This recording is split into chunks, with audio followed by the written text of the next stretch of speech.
summer of 2022 held one of the worst droughts in American history, as low rainfall covered the western half and the southern half of the United States. But on August 23rd, that drought broke for some portions of central and north Texas, as Dallas itself saw 12 inches of rain overnight. Here's a look at how that rainfall impacted my farm in northeast Texas.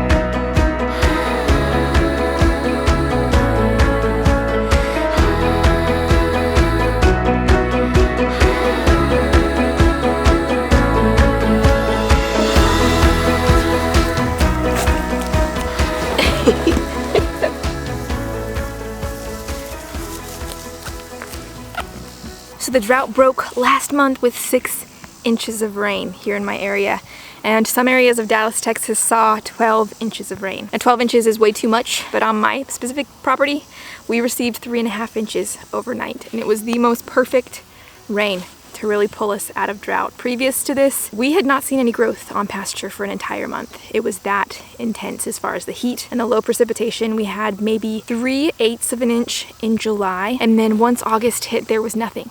There was nothing. There was nothing. And to compound that, we had got up to 50 or 60 days at 100, 102, 103, 107. I had already had to sell half of my cow herd. The sheep did just fine. I didn't have to sell any of them as a result of the drought. I had 1 more acre of grass before I'd have to make those kinds of decisions again. And just as I moved the animals into that 1 acre of grass, we had 3.5 inches overnight.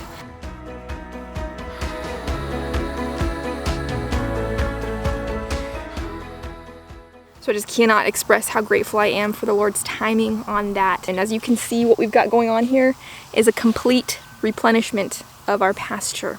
I want to mention from a book, it's available at shopshepherdess.com, but it's Quality Pasture. There's a chapter in there on drought management, and it speaks about how during those times of drought, when there is no growth, the soil, the plants continue to absorb the nitrogen, and so that once that rainfall does come, there's an explosive amount of growth that happens in a very short amount of time.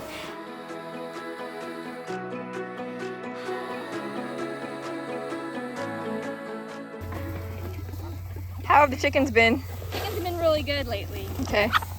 Did they struggle at all during the drought? I lost about 8. Lost about 8 over the drought, okay. Yeah. You think it was definitely the heat stress? Okay.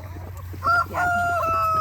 It's good though, I got a stronger flock because of it. That's true, that's what you gotta think. We're still down about 50% from last year, and we really need some good fall rains to finish out the year. But I'm really just taking it one day at a time. Everybody's looking really good. We have grass for today, and against all odds, I do have hay for my animals.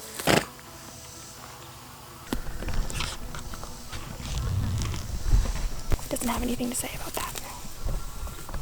In addition to the exponential grass growth, we also have one of my least favorite things, and that is goatweed growing on pasture. So I've been spending a lot of time mowing and getting ready to actually seed some fall pasture. I get the question a lot about what I plant on my pastures. Do I do plantings every year? And the answer is no. I've probably planted 2 bags of seed, maybe 4, in the past 2 years across this whole pasture. 2 of those 4 bags did not take. What you see on my pasture is just what has been growing here since the beginning. And every year it improves a little bit with the grazing management. When people do write me and ask, I'm a beginner, what should I plant in my pasture? I echo the words of yet another favorite book available at shopshepherdess.com, and it's Management Intensive Grazing. And Jim Garish says in one of the very first chapters, do not plant anything in your first 18 months as a grazier besides step-in posts. So essentially he's saying, see what the land produces under good grazing management and go from there. So in your first year, or as a beginner, I would say this: buy in extra hay rather than buying in extra seed. And 18 months later, begin planting where the pasture really needs it. This year, I'm gonna give something a try on some really poor quality areas of pasture, and that is gonna be a 3-way seed mix for fall. It's going to be a ryegrass, a crimson clover, and a little bit of oat mixed in there. I want to say thank you for everyone who's reached out and said that they are praying, for everyone who has reached out and actually purchased from my merch site, shopshepherdess.com. A lot of those sales, the book sales, The shirt sales, the sticker sales are really going to cover a lot of the extra expenses that I am gonna have over winter this time, just buying in the extra feed.